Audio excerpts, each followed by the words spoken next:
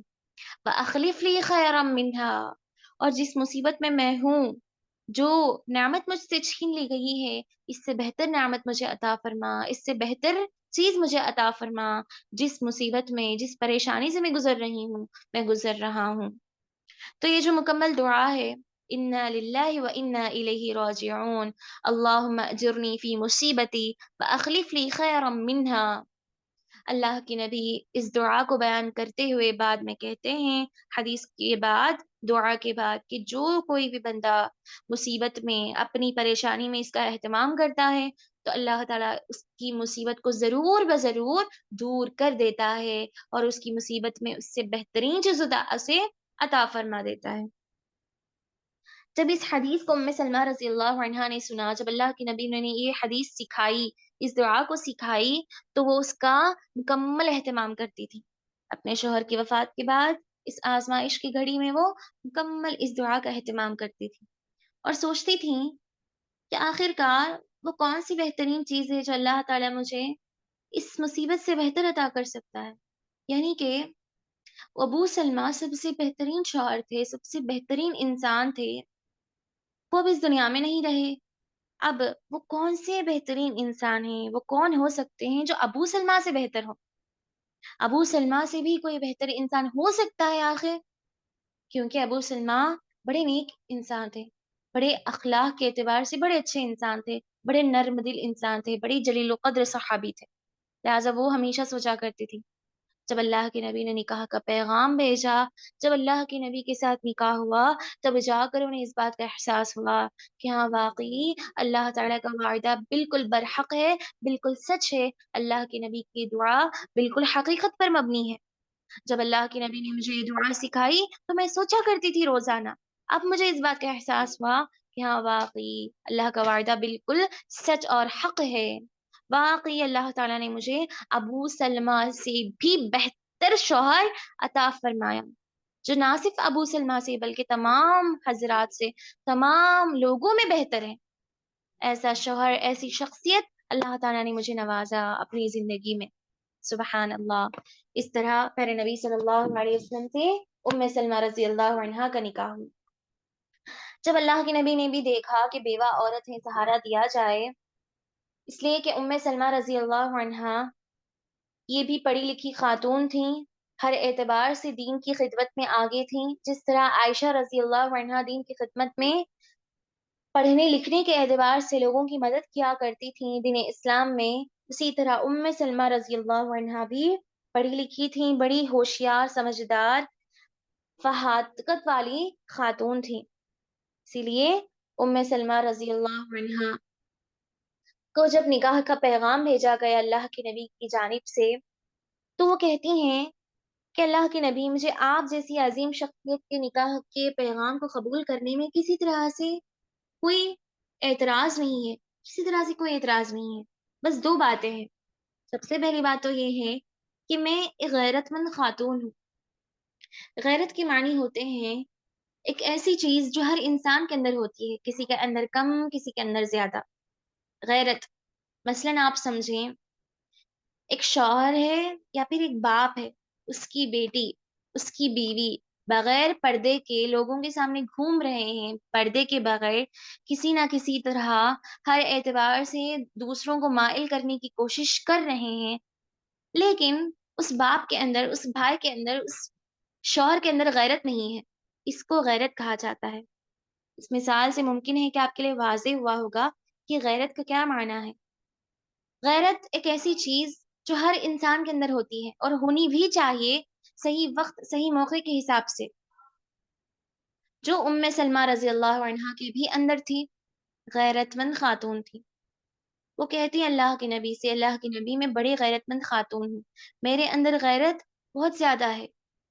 آپ کی ایک سے زائد بیویاں ہیں، آپ کی زندگی میں ایک سے زائد بیویاں ہیں اب، اور اگر میں آپ سے نکاح بھی کر لوں، نکاح بھی ہو جائے، تو ممکن ہے کہ سوکنوں کے جو اختلافات ہوتے ہیں وہ ہو جائیں میری جانب سے، اور اسی دوران یہ بھی ممکن ہے کہ میں نبی کی شان میں گستاخی کر سکوں، ایک شوہر کی شان میں گستاخی کر سکوں۔ لہٰذا اس خطرے کی سبب میں مشکل میں ہوں کہ کیا جواب دوں۔ ایک تو یہ سبب ہے کیونکہ میں ایک غیرت مند خاتون ہوں، غیرت مند خاتون ہونے کے سبب مجھ سے ایسے واقعات ہو جاتے ہیں کہ ہر چیز کو صحیح کیا جائے۔ غیرت مند خاتون وہ ہوتی ہے جو ہر چیز کو ہر موقع پر جو دیکھنا چاہتی ہے، ہر چیز کو صحیح دیکھنا چاہتی ہے، جو ہر فیصلے پر صحیح رکھنا چاہتی ہے، صحیح رائے، صحیح مشورہ، جو اپنی زندگی میں ہر کام کو صحیح وقت پر صحیح کرنا چاہتی ہو۔ کہیں میرے ایسے معاملات سے، ایسی سوچ سے، ایسی غیرت مندی سے آپ کی دیگر بیویاں پریشان نہ ہو جائیں، آپ نبی کی شان میں گستاخی نہ ہو جائے، سب سے پہلے یہ مسئلہ ہے۔ اور دوسری بات یہ ہے کہ اللہ کے نبی، میں ایک بیوہ ہونے کے ساتھ ساتھ ایک ماں بھی ہوں، میرے اولاد ہیں باقاعدہ۔ سلمہ رضی اللہ عنہا کو ابو سلمہ سے 4 اولاد ہوئے تھے، ایک تو سلمہ، ایک لڑکا عمر، 2 لڑکے اور 2 لڑکیاں، سلمہ، عمر، برہ اور زینب، 2 لڑکے 2 لڑکیاں سلمہ رضی اللہ عنہا کے ساتھ تھے۔ لہٰذا ان 2 مسائل پر جب سلمہ نے گفتگو کی تو اللہ کے نبی کہتے ہیں، سب سے پہلی بات، اگر تم غیرت مند خاتون ہو، تمہارے اندر غیرت زیادہ ہے، تو میں اللہ سے دعا کروں گا کہ اللہ تعالیٰ تمہاری حفاظت فرمائے۔ اور اگر بات ہے دوسری بات تمہاری اولاد کی، تو یہ کیا پوچھنے والی بات ہے؟ اگر میں تمہیں اپناؤں گا، ایک عورت کو، ایک بیوہ کو اپنا رہا ہوں، تو ظاہر ہے ساتھ ہی ساتھ اس کی اولاد کو بھی اپناؤں گا، اس کی اولاد کی ذمہ داری بھی میں لیتا ہوں۔ لہٰذا معلوم ہوا کہ آج جو بھی بیواؤں کی، مطلقہ کی، طلاق شدہ کی واقعی مدد کرنا چاہتے ہیں، بغیر کسی نفسانی خواہشات پر، بغیر کسی نفسانی خواہشات کی بنیاد پر واقعی ان کی مدد کرنا چاہتے ہیں، ان کا سہارا دینا چاہتے ہیں، تو ضروری ہے کہ نان و نفقہ خرچہ اٹھائے، دانا اور پانی کا خرچہ اٹھائے، ہر اعتبار سے جب سہولت ہو ہمارے پاس، اسی وقت ہم نکاح کا پیغام بھیجیں، اسی وقت ہم اس بیوہ کو، اس کی اولاد کی ذمہ داری اٹھائیں۔ تو ان مسائل کے بعد پہلے نبی صلی اللہ علیہ وسلم سے نکاح ہوا، اللہ کی نبی نے نہ صرف سلمہ کو بلکہ ان کی اولاد کو بھی اپنایا، ان کی ذمہ داری بھی اٹھائی، جس سے اللہ کے نبی صلی اللہ علیہ وسلم کی اخلاق اور کردار کا علم ہوتا ہے۔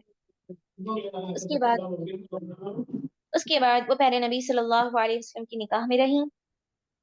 اگر سلمہ رضی اللہ عنہا کی مزید فضائل کو معلوم کیا جائے، مزید فضائل پر گفتگو کی جائے، تو کافی ساری باتیں آتی ہیں۔ سلمہ رضی اللہ عنہا کو سب سے پہلے اللہ تعالیٰ نے ام المؤمنین کا شرف عطا کیا، نبی صلی اللہ علیہ وسلم کی بیوی اور ساتھ ہی ساتھ امت کی ماں ہونے کا اعزاز انہیں حاصل ہوا۔ اسی طرح سلمہ رضی اللہ عنہا وہ خاتون ہیں جو سب سے زیادہ اللہ کے نبی کی زندگی میں بھی اور زندگی کے بعد بھی رہی۔ سلمہ رضی اللہ عنہا وہ بیوی تھی اللہ کے نبی کی تمام بیویوں میں سے جو سب سے آخر میں وفات پائیں، سب سے آخر میں وفات پانے والی خاتون سلمہ تھی۔ سب سے جلد وفات پانے والی خاتون آپ کی زندگی میں ہی تو وہ تھی زینب بنت خزیمہ رضی اللہ عنہا۔ سلمہ رضی اللہ عنہا وہ خاتون تھیں جو اللہ کے نبی کی زندگی میں، آپ کی زندگی کے بعد خلفائے راشدین کے دور کو بھی انہوں نے پایا، ساتھ ہی ساتھ حسین رضی اللہ عنہ کی شہادت تک یہ رہی، اور تمام بعض احادیث کے بقول 90 سال کی ان کی عمر تھی، اور بعض کے بقول 90 کے قریب اس طرح کی کچھ عمر بتائی جاتی ہے، لیکن سب سے زیادہ عمر انہوں نے پائی۔ اور اگر بات کریں ان کی احادیث کی، جیسے کہ ابھی ہم نے جانا کہ یہ لکھنا پڑھنا جانتی تھیں، بڑی مہارت والی خاتون تھیں، فقاہت والی خاتون تھیں۔ عائشہ رضی اللہ عنہا کے بعد آپ کی بیویوں میں سب سے زیادہ ام سلمہ رضی اللہ عنہا نے احادیث کو لکھا، احادیث کو روایت کیا۔ تقریباً 400 کے قریب احادیث آتی ہیں، اور ایسی احادیث ہیں وہ تمام کی تمام جو مسائل پر مبنی ہوں۔ ہجرت کے کیا مسائل ہیں، حج کے کیا مسائل ہیں، پاکیزگی کے کیا مسائل ہیں، ایسے بڑے بڑے احادیث ام سلمہ رضی اللہ عنہا نے اللہ کے نبی کی صحبت میں رہ کر، آپ کی زندگی میں رہ کر ان احادیث کو روایت کیا۔ ان کی فضیلت میں یہ بات بھی شامل ہے کہ ام سلمہ رضی اللہ عنہا نے جبرائیل علیہ الصلوۃ والسلام کو بظاہر ایک صحابی کی شکل میں دیکھا۔ دیکھیں یہاں پر ایک بات، دحیہ کلبی رضی اللہ عنہ، آپ اس صحابی کے نام کو یاد رکھیں، دحیہ کلبی رضی اللہ عنہ۔ یہ مدینے کے وہ صحابی تھے جن کی شکل اختیار کرتے ہوئے اکثر جبرائیل علیہ الصلوۃ والسلام اللہ کے نبی کے پاس آیا کرتے تھے۔ جبرائیل علیہ الصلوۃ والسلام آسمان سے اکثر جو ہے، یہ جو فلاں صحابی ہیں جن کا نام بتایا گیا دحیہ کلبی، ان کی شکل اختیار کرتے ہوئے اکثر اللہ کے نبی کی مجلس میں آیا کرتے اور وحی لے کر آیا تھے۔ لہٰذا ایک مرتبہ ام سلمہ رضی اللہ عنہا نے اس صحابی کو دیکھ لیا، اور بعد میں جب اللہ کے نبی نے بتایا کہ دحیہ کلبی نہیں بلکہ یہ بذات خود جبرائیل علیہ الصلوۃ والسلام ہیں، تو اس وقت ام سلمہ کو معلوم ہوا کہ یہ تو جبرائیل ہیں۔ لہٰذا جبرائیل علیہ الصلوۃ والسلام کو دحیہ کلبی کی شکل میں، اس صحابی کی شکل میں اکثر کسی نے نہیں دیکھا تھا، اکثر کسی نے نہیں دیکھا تھا، بس چند گنے چنے صحابہ نے دیکھا تھا۔ لہٰذا ان میں ام سلمہ رضی اللہ عنہا بھی شامل ہیں، انہیں یہ فضیلت بھی حاصل ہوئی۔ اور اگر بات کریں مزید فضائل کی، تو ام سلمہ رضی اللہ عنہا کے سلسلے میں کافی ساری آیات نازل ہوئیں، ان کے کہنے پر، ان کے بارے میں، یا پھر ان کی شکایت پر کافی ساری آیات ان کے بارے میں نازل ہوئی۔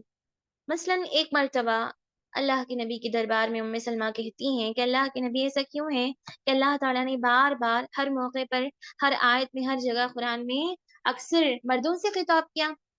اے ایمان والوں، اے ایمان والوں، اے مردوں، یا ایھا الذین آمنو، اس کا مطلب ہی ہے اے ایمان والوں، اے مردوں۔ تو اللہ تعالیٰ نے ایسا کیوں کہ صرف مردوں سے خطاب کیا؟ حالانکہ وہ بھی جانتی ہیں کہ یہاں پر حالانکہ مردوں سے خطاب ہے، لیکن جو حکم ہے، جو بات ہے، جو فرمان ہے، اس میں عورتیں بھی شامل ہیں۔ ہر وہ آیت جہاں پر صرف مردوں سے خطاب ہے، لیکن اس میں عورتیں بھی شامل ہیں، اس میں، اس حکم میں، اس فرمان میں عورتیں بھی شامل ہیں، یہ بات ام سلمہ بھی جانتی تھی، اس لیے کہ وہ صحابیہ ہیں۔ لیکن وہ بس چاہتی تھی، ان کی خواہش تھی کہ کوئی ایسی آیت بھی ہو جس میں مردوں کے ساتھ ساتھ برابر عورتوں سے خطاب ہو۔ نبی صلی اللہ علیہ وسلم ان کے اس بات پر خاموش رہے کہ فوری آیت نازل ہو گئی، سورہ احزاب کی 35 آیت، مشہور و معروف آیت نازل ہو گئی۔ اللہ تعالیٰ نے ان کی اس بات کو سنا، ان کی اس شکایت کو سنا، اور فوری سورہ احزاب کی آیت کو نازل کر دیا۔ اور وہ کون سی آیت ہے؟ بڑی معروف آیت ہے، ان المسلمین والمسلمات، یقیناً مسلمان مرد، مسلمان عورتیں، مومن مرد، مومن عورتیں، صدقہ کرنے والے مرد اور صدقہ کرنے والی عورتیں، اللہ تعالیٰ کی فرما بردار مرد اور فرما بردار عورتیں، روزہ رکھنے والے مرد، روزہ رکھنے والی عورتیں۔ ان ساری خوبیوں کو، ان 10 سے مکمل 10 خوبیوں کو، 10 صفات کو اللہ تعالیٰ نے مومن مرد کی بھی اور مومن عورتوں کی بھی بیان کرنے کے بعد آخر میں اللہ نے کہا لہم مغفرۃ و اجر کبیر، کہ ایسے تمام خوبیاں رکھنے والے مرد اور عورتوں کے لیے برابر اجر و ثواب بھی ہے، ساتھ ہی ساتھ مغفرت اور بخشش بھی ہے۔ سبحان اللہ۔ لہٰذا اللہ تعالیٰ نے ان کی اس ادا کو قبول فرمایا اور ان کے سلسلے میں آیت کو نازل فرما دی، ان کی خواہش پر اللہ تعالیٰ نے آیت نازل فرما دی۔ اور ایک دوسری موقع پر جب ام سلمہ رضی اللہ عنہا کہتی ہیں اللہ کے نبی سے ایک اور مرتبہ ایک دوسرے موقع پر کہ اللہ کے نبی ایسا کیوں ہے کہ جہاد اللہ کی راہ میں جنگ کرنا صرف اور صرف مردوں کے لیے ہے۔ اسی طرح میراث عورت کے لیے ایک حصہ اور مرد کے لیے دو حصہ ہے۔ ایسا کیوں ہے اسلام میں؟ جب سلمہ رضی اللہ عنہا نے مسائل پر اس طرح سے بعض شکایتیں کی تو اس وقت بھی اللہ سبحانہ وتعالیٰ نے آیت نازل فرما دی۔ ان کے اس سوال کا بھی، اس اعتراض کا بھی اللہ تعالیٰ نے جواب دیا۔ اللہ تعالیٰ نے کہا وَلَا تَتَمَنَّوْا مَا فَضَّلَ اللَّهُ بِهِ بَعْضَكُمْ عَلَىٰ بَعْضٍ، جو فضائل ہم نے دوسروں کو عطا کیے ہیں، ہر ایک کو ہم نے ایک مقام، ایک درجہ، ایک فضیلت، ایک اہمیت عطا فرمائی ہے۔ کوئی دوسرا جو ہے اس کی تمنا نہ رکھے۔ لِلرِّجَالِ نَصِيبٌ مِّمَّا اكْتَسَبُوا، مردوں کے لیے وہ ہے جو وہ کماتے ہیں، جو وہ محنت کرتے ہیں۔ وَلِلنِّسَاءِ نَصِيبٌ مِّمَّا اكْتَسَبْنَ، اور عورتوں کے لیے وہ ہے جو کچھ ان کا حصہ ہے، جو کچھ وہ کماتے ہیں۔ جو نیکی کوئی حاصل کرتا ہے وہی نیکی اسے حاصل ہوگی، دوسروں کی نیکی اسے حاصل نہیں ہوگی۔ دوسروں کی فضیلت کو وہ ہرگز بھی اپنانے کی کوشش نہ کرے، دوسروں کی فضیلت پر وہ ہرگز بھی خواہش مند نہ ہو۔ اس آیت کو نازل ہونے کے بعد، اس آیت کے نازل ہونے کے بعد سلمہ رضی اللہ عنہا نے اس بات کی وضاحت کر لی۔ انہیں اس بات کا احساس ہو گیا کہ اگرچہ جہاد، میراث، ان تمام مسائل میں مرد آگے ہوں، لیکن کچھ کام ایسے بھی ہیں، بعض دوسرے کام ایسے بھی ہیں جو مرد نہیں کرتے، لیکن عورتیں کر لیں تو جہاد کے برابر انہیں ثواب حاصل ہوگا۔ بآسانی وہ مردوں کے مقابلے میں ان سے زیادہ محنت کم اور ثواب زیادہ حاصل کر سکتی ہیں۔ اسی طرح ایک اور آیت نازل ہوئی سورہ آل عمران کی آخری رکوع میں، فَاسْتَجَابَ لَهُمْ رَبُّهُمْ أَنِّي لَا أُضِيعُ عَمَلَ عَامِلٍ مِّنكُمْ۔ سورہ آل عمران کی یہ آیت اس وقت نازل ہوئی جب سلمہ رضی اللہ عنہا نے اللہ کے نبی سے ایک مرتبہ یہ کہا تھا کہ اللہ کے نبی، ایسا کیوں ہے کہ اللہ تعالیٰ نے قرآن میں زیادہ تر مردوں کے بارے میں ہی کہا کہ انہوں نے ہجرت کی، انہوں نے ہجرت کی، جب مردوں نے ہجرت کی، جو مومن مردوں نے ہجرت کی، اللہ تعالیٰ نے بار بار صرف مردوں کے لیے کیوں کہا کہ انہوں نے ہجرت کی؟ حالانکہ ہم صحابیات بھی، ہم خواتین بھی مکہ سے مدینہ ہجرت کر کے آئی ہیں۔ تو اس وقت اللہ کے نبی اس وقت بھی خاموش رہے، یہاں تک کہ وحی آ گئی، سورہ آل عمران کی آیت نازل ہوئی، فَاسْتَجَابَ لَهُمْ رَبُّهُمْ، یقیناً اللہ سبحانہ وتعالیٰ نے تم میں سے مومن مرد اور مومن عورتوں کے ان نیکیوں کو قبول فرما لیا جنہوں نے اللہ پر ایمان لایا، جنہوں نے ہجرت کی، جنہوں نے جہاد کیا، جنہوں نے اچھے کام کیے، اور ان لوگوں کے لیے اللہ کی جانب سے بے انتہا اجر اور ثواب ہے۔ سبحان اللہ۔ ان سارے مثالوں سے یہ بات تو واضح ہو رہی ہے کہ اللہ سبحانہ وتعالیٰ کو وہ بندہ بے انتہا پسند ہے جو اللہ کے قریب ہو، اللہ کی رضامندی حاصل کرتا ہو، اللہ کی کتاب کو پہچانتا ہو اچھی طریقے سے، اللہ کی کتاب کی نہ صرف تلاوت کرتا ہو بلکہ اس میں غور و فکر کرتا ہو، اس کو سمجھتے ہوئے پڑھتا ہو، اس کی تفسیر جانتا ہو، اس کی تفصیلات حاصل کرنا چاہتا ہو۔ ساتھ ہی ساتھ اللہ تعالیٰ ایسے بندوں کی ہر آرزو کو سنتا بھی ہے، قبول بھی کرتا ہے، اس کا جواب بھی دیتا ہے۔ جیسا کہ سلمہ رضی اللہ عنہا جب بھی وہ کچھ کہا کرتی، اللہ تعالیٰ فوری کچھ آیت نازل کر دیتا۔ ان کے سلسلے میں، ان کی تائید میں کافی ساری آیات نازل ہوئی۔ سبحان اللہ۔ اسی طرح ایک مشہور واقعہ آتا ہے سلمہ رضی اللہ عنہا کی زندگی میں، ان کی سمجھداری، ان کی دانش مندی کے سلسلے میں۔ اس ایک بات کو بیان کرتے ہوئے ہم اپنی بات کو ختم کریں گے، اس ایک واقعے کو سننے کے بعد، اس لیے کہ اب یہاں پر ان کی سیرت حالات جو ہے اب مکمل ہوتی ہے، بس تھوڑا سا باقی ہے۔ آپ رضی اللہ عنہ کی دانش مندی اور فقاہت کے سلسلے میں، سمجھداری کے سلسلے میں ایک مشہور واقعہ آتا ہے، اس کو ہم ایک 2 منٹ سن لیں گے، تھوڑا سا انتظار کریں۔ پیارے نبی صلی اللہ علیہ وسلم جب اپنے صحابہ کے ساتھ عمرہ کرنے کے لیے گئے، جب حج کے لیے روانہ ہوئے، اس وقت جیسا کہ طویل واقعہ میں معلوم ہے کہ کفار نے روک لیا مکہ میں داخل ہونے سے، مکہ میں روک لیا اور صلح طے ہو گیا، اور وہاں پر چند کنڈیشنز رکھے گئے، کاغذات پر لکھے گئے کہ فلاں فلاں کنڈیشنز ہیں، یہ شرائط ہیں، ان پر عمل کیا جائے۔ تو اس موقع کو اللہ کے نبی نے منظور کر لیا، اس آزمائش کو، اور اس پر جو ہے راضی ہو گئے۔ جب یہ سارا واقعہ پیش آیا، جس واقعے کو کتابوں میں کہا جاتا ہے صلح حدیبیہ، حدیبیہ کے موقع پر، حدیبیہ کے مقام پر جب یہ صلح ہو گئی تو وہاں سے واپس آنے لگے۔ صلح حدیبیہ کے بعد جب مدینہ واپس آنے لگے تو اللہ کے نبی صلی اللہ علیہ وسلم نے صحابہ سے کہا کہ ہم جس ارادے سے آئے تھے وہ نیکی تو پوری نہیں ہوئی، لہٰذا یہ جو جانور ہیں ان کو ذبح کر دو، یہ جو قربانی کے جانور ہم لائے تھے ان کو ذبح کر دو، اور ساتھ ہی ساتھ اپنے سر کو منڈوا لو، اپنے سر کو منڈوا لو، جانوروں کو ذبح کر لو۔ حالانکہ ہم اسی قربانی کے ارادے سے حج کرنے کے لیے آئے تھے، لیکن اللہ کو یہ منظور نہیں ہے، لہٰذا جس ارادے سے ہم آئے تھے اس نیکی کو تو پورا کر لو، اللہ تعالیٰ اسی میں ہمیں اجر و ثواب عطا فرمائے گا۔ لیکن اللہ کے نبی کے اس حکم پر کوئی بھی جو ہے فرما برداری نہیں کی۔ اللہ کے نبی نے کہا کہ ہماری صلح ہو گئی ہے، اب جو جانور ہم لائے ہیں تم اس جانور کو قربان کر دو، اپنے سروں کو منڈوا لو۔ جب اللہ کے نبی نے اپنی زبان سے یہ حکم جاری کیا تو کسی صحابی نے اس پر عمل نہیں کیا۔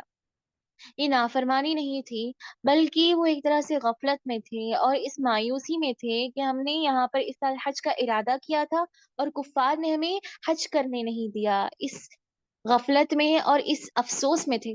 ہرگز بھی یہ بات نہ کہی جائے یہاں پر کہ صحابہ نے نافرمانی کی۔ اللہ کے نبی مایوس ہو گئے کہ صحابہ نے ان کی بات نہیں مانی، فوری جا کر جو ہے ایک بازو بیٹھ گئے۔ جب خیمے میں جا کر بیٹھے تو ام سلمہ رضی اللہ عنہا موجود تھیں، وہ خیمے میں آ کر اللہ کے نبی کے چہرے کو دیکھ کر پوچھتی ہیں کہ کیا ہوا اللہ کے نبی کہ آپ مایوس نظر آ رہے ہیں؟ تو نبی نے کہا کہ میں دیکھتا ہوں کہ میں نے صحابہ کو جس بات کا حکم دیا ہے کہ وہ اس کی باجا آواری نہیں کر رہے ہیں۔ تو اس موقع پر ام سلمہ رضی اللہ عنہا نے ایک بہت ہی بہترین مشورہ دیا، جو آج بھی تاریخ کی کتابوں میں رائے مشوروں کی بنیاد پر، اسی طرح خواتین کے مشوروں کے موضوعات پر، جنتی عورت کے موضوعات پر، مثالی خاتون کے موضوعات پر، ایسے موضوعات پر اس واقعے کو لایا جاتا ہے۔ اور ان کا مشورہ کیا تھا؟ اللہ کے نبی اگر آپ میرا مشورہ لیں تو میرا مشورہ یہی ہے کہ آپ کچھ بھی نہ کہیں، آپ اب کچھ بھی نہ کہیں، بس آپ باہر نکلیں، آپ خود جائیں، آپ خود جانور ذبح کریں، آپ خود اپنے بالوں کو منڈوائیں، آپ کچھ بھی نہ کہیں، بس آپ خود یہ عمل کریں، آپ کو دیکھ کر آپ کے صحابہ خود بخود اس عمل کی پیرا آوری کریں گے۔ آپ کچھ نہ کریں، آپ بس جائیں، آپ خود بخود عمل کو کریں، آپ کو دیکھ کر کہ نبی کر رہے ہیں، نبی کو دیکھ کر نبی کے صحابہ بھی جو ہے اس عمل کو کریں گے، ہرگز بھی نافرمانی نہیں کریں گے اور اس کام سے پیچھے نہیں ہٹیں گے۔ اس مشورے کو اللہ کے نبی نے قبول فرمایا، پسند کیا اور ویسا ہی کیا جیسا ام سلمہ نے کہا تھا۔ آپ گئے خاموشی کے ساتھ، جانوروں کو ذبح کیا، سر کو منڈوایا۔ آپ کو دیکھ کر، نبی کو دیکھ کر نبی کے صحابہ کیسے پیچھے ہٹ سکتے ہیں؟ انہوں نے خود بخود اس عمل کو اپنایا، آپ کی فرمانبرداری میں انہوں نے بھی عمل کیا۔ یہ واقعہ اس بات کی طرف اشارہ کرتا ہے کہ خواتین سمجھدار ہوتی ہیں، خواتین سمجھدار ہوتی ہیں اگر وہ اپنی سمجھداری کا، اپنی عقل مندی کا صحیح موقع پر صحیح استعمال کریں۔ ہم خواتین کو چاہیے کہ ہم اپنی سمجھداری کا غلط فائدہ نہ اٹھائیں، ہرگز بھی اس سمجھداری کو دین کے کاموں میں استعمال کریں کہ کس طرح کس کو دین کے راستے پر لایا جائے، کس طرح کس کو گمراہی سے ہٹایا جائے، اپنی اولاد کو کس طرح سدھارا جائے، شوہر کو کس طرح منایا جائے فلاں کام کے لیے، نمازوں کے لیے، روزوں کے لیے، صدقہ کے لیے، صلہ رحمی کے لیے، رشتہ داروں کے درمیان صلح کے لیے، شوہر کو کس طرح منایا جائے، بچوں کو کس طرح منایا جائے، ماں باپ کو کس طرح منایا جائے۔ یہ جو باتیں ہوتی ہیں جو دین کی طرف ابھارنے والی، ان کاموں کے لیے اپنی سمجھداری، اپنی فقاہت کا استعمال کریں۔ خواتین واقعی سمجھدار ہوتی ہیں اور اس کا استعمال خواتین کو چاہیے کہ وہ اکثر و بیشتر جو ہے دین کی خدمات میں، دین کی مدد کے لیے استعمال کریں، جیسے صحابیات کیا کرتی تھیں۔ لہٰذا معلوم ہوا کہ ام سلمہ رضی اللہ عنہا کی بھی زندگی بڑی آزمائشوں کے ساتھ گزری ہے، بڑی مشقتوں کے ساتھ گزری ہے۔ یہ ہمارے لیے نمونہ ہے، بہترین نمونہ ہے۔ ان کی زندگی کے حالات کو بھی ہم نے جانا، اب چاہیے کہ ان کی زندگی کے حالات کو ہم نوٹ کریں اپنی زندگی میں، اپنے دماغ میں نوٹ کریں۔ اگر آپ چاہیں، آپ جو ہے ان سارے سیرتوں کو جو بیان کیے جا رہے ہیں کتابوں میں نوٹ کریں، آپ قلم لیں، باقاعدہ کاغذ لیں، اس پر ہر بات کو نوٹ کرتے رہیں، جو بھی نقطہ آپ کے لیے اہم ہو آپ کی نظر میں جو بھی نقطہ اہم ہو، امپورٹنٹ ہو، آپ اس کو نوٹ کرتے جائیں۔ اس لیے کہ سوشل میڈیا پر کسی ٹیکنالوجی کے ذریعے، کسی آلے کے ذریعے سے کوئی بھی چیز جو ہے لمبے وقت تک حفاظت سے نہیں رہ سکتی۔ یہ ساری کی ساری چیزیں کبھی نہ کبھی ختم ہوں گی، ڈیلیٹ ہوں گی، یہ ختم ہو جائیں گی، ضائع ہو جائیں گی۔ لیکن قلم کی جو طاقت ہوتی ہے، کتاب کی جو حفاظت ہوتی ہے، وہ کافی عرصے تک ہوتی ہے۔ کتاب سب سے بہترین ساتھی ہے، لہٰذا کتاب کو اپنے پاس ہمیشہ رکھیں، اسی میں ہر چیز نوٹ کرتے رہیں آپ، تاکہ اس کو کھول کر دیکھا جائے، اس سے حفاظت ہو سکے، علم کی، اہم نکات کی، ان مسائل کی، ان نصیحتوں کی، ان پیغامات کی۔ لہٰذا نوٹ کرتے رہیں آپ کثرت کے ساتھ۔ لہٰذا آج جن بیویوں کی زندگی کے حالات پر ہم نے روشنی ڈالی ہے، ان کو یاد رکھیں، ہرگز بھی ناموں کو، سیرتوں کو، واقعات کو، آزمائشوں کو نہ بھولیں، اور کوشش کریں کہ آئندہ بھی اس خط سے جڑتے ہوئے مزید بہنوں کو بھی جوڑ لیں اپنے ساتھ، اور صبر و استقامت سے قائم رہیں، ہرگز بھی پیچھے نہ ہوں، اس سلسلے کو برقرار رکھیں، مسلسل ان کلاسز میں شریک ہوں۔ یہ تو ابھی سیریز چل رہی ہیں، اب جب سیریز ختم ہو جائیں گی، ازواج مطہرات، نبی صلی اللہ علیہ وسلم کی ساری بیویوں کی زندگیوں کو جب ہم جان لیں گے، تو یہ سیریز تو ختم ہو جائیں گی۔ اب ایسا نہیں، اب ہرگز بھی جو ہے آپ اپنا تعلق، اپنا رابطہ جو ہے ختم نہ کر لیں، منقطع نہ ہو، بلکہ اس کے بعد بھی اس طرح کے موضوعات آتے رہیں گے، آپ جڑے رہیں ایسے موضوعات سے۔ اللہ سے دعا ہے کہ اللہ سبحانہ وتعالی ہمیں عمل پیرا ہونے کی توفیق عطا فرمائے، حق بات کو سننے اور اس پر عمل پیرا ہونے کی توفیق عطا فرمائے۔ اللہ تعالیٰ سے دعا ہے کہ اللہ سبحانہ وتعالی آپ سبھی بہنوں کا یہاں پر آنا بیٹھنا اللہ تعالیٰ قبول فرمائے، اللہ تعالیٰ ہماری اوقات میں برکت عطا فرمائے، اللہ تعالیٰ ہماری زندگیوں میں، ہمارے عمر میں، ہمارے وقت میں، ہماری روزی، ہماری علم، ہماری مال و دولت میں، ہماری تجارت میں اللہ تعالیٰ برکات عطا فرمائے، رحمتیں عطا فرمائے۔ اللہ تعالیٰ سے دعا ہے کہ اللہ تعالیٰ اچانک آنے والی بیماریوں سے، بلاؤں سے، مصیبتوں سے اللہ ہماری حفاظت فرمائے، اللہ تعالیٰ ہماری ایمان کی حفاظت فرمائے، اللہ تعالیٰ ہمیں ابھی تک ہماری زندگیوں میں جتنی مرتبہ رمضان کا مہینہ آیا، ہم نے اس میں جو بھی عبادتیں اور نیکیاں کی ہیں، اللہ تعالیٰ ان کو اپنے دربار میں قبول بخش فرمائے، اور بار بار ہماری زندگیوں میں رمضان کا مبارک مہینہ ليلۃ القدر عطا فرمائے، اور اس سے خوب فائدہ اٹھانے کی توفیق دے۔ اللہ تعالیٰ ہمیں بہترین خاتمے سے نوازے۔ سبحانک اللہم و بحمدک، اشہد ان لا الہ الا انت، استغفرک و اتوب الیک۔ سبحان ربنا رب العزة عما يصفون، وسلام على المرسلين والحمد لله رب العالمين۔